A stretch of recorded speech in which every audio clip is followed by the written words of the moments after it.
How's your Botox? Worn off? Oof, mine too. Welcome back to another episode of the wonderful weaving world of Fena Barbitall. We're going to be talking about something that is very near and dear to my heart.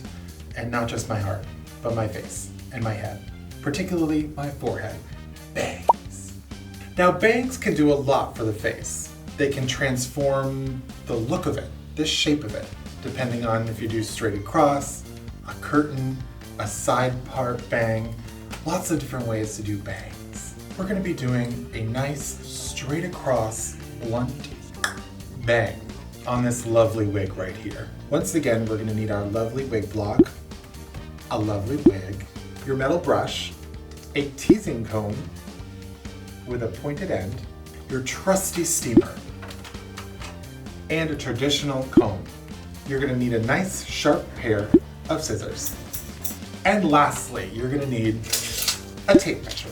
To start, we're going to section off our bangs. I like a nice rounded section for a bang. I don't like to start too far back, but it depends. If you're doing a mullet, if you're doing something more layered, by all means, start at the back of your neck.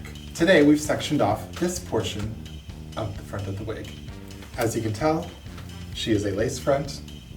Now that we have our wonderful section of hair, I'm going to apply the steam heat right here to help relax those hairs coming right out of the scalp. What this is going to do is to enable us to change the direction the hairs are laid in so that they're going forward, like bangs.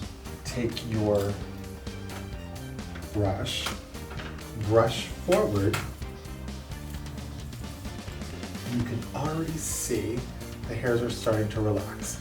But because we're doing a blunt bang, I want a nice, severe forward bang. Don't be afraid to really get up in there. Apply and brush. What this is doing is you're heating up the hair follicles, the plastic, and you're using the brush to set it in the direction you want it to go. And now I'm bringing the hair on either side. Now that our wig is nice and reset, steamed, and brushed forward, we're gonna have to find that wonderful section of hair I had earlier. Not hard. Find where the lace meets the wefts and leave a little bit of the lace, and then right beyond that, you're gonna find where to section. Take your pointed brush and carve out that section.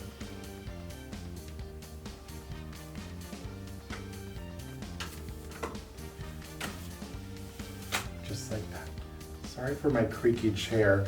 If you would like to help me fund a non-creaky chair, visit my link tree.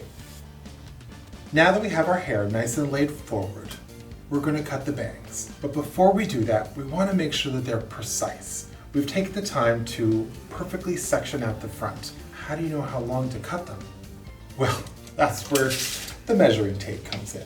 What I like to do with my mannequin head is make little marks exactly where my bangs would lay. So you can do that on your mannequin head at home. You're going to place the measuring tape right where your wigged hairline begins, wherever you wear it. Some people wear it far back, some people wear it forward, wherever you're comfortable. And you want to measure where you want your bangs to stop. I can clearly see that my bangs should end right here.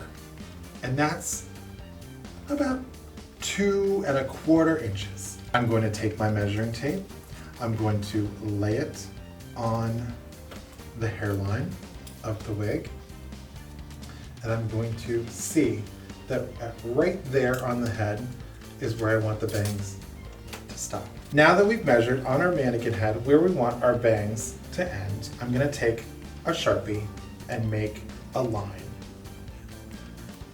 We're going to use this line later when we're finishing up the bangs. Take the comb, place it into the hair like so, bringing it forward. The reason why I stopped the comb this far down and not at the line is because we're going to gradually get the bangs shorter. If I was to go up here and just cut them right off, oh my God, they'd be all over the place. This is a process. I'm going to take my scissors and go right in.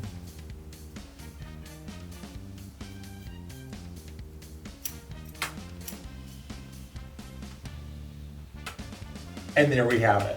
Now this is a length that I might want to put on someone with a lot of problem areas in the face. But that's not me. No. I've had surgery. We have our section of bang. We started long. That's good. Now we have room to play. And I see that right there is where my line of demarcation is. But if I release, sometimes the bangs bounce up. So I'm going to cut just below. And the way I'm going to cut is not straight across. I'm going to cut at an angle into the wig. The way I cut is by dragging down. This gives some texture. Look at the whole picture. See where it might be a little longer on one side. You can tell it's a little bit longer over here. Could have been how I was holding it, but we're still using that line of demarcation. See, she's right under there.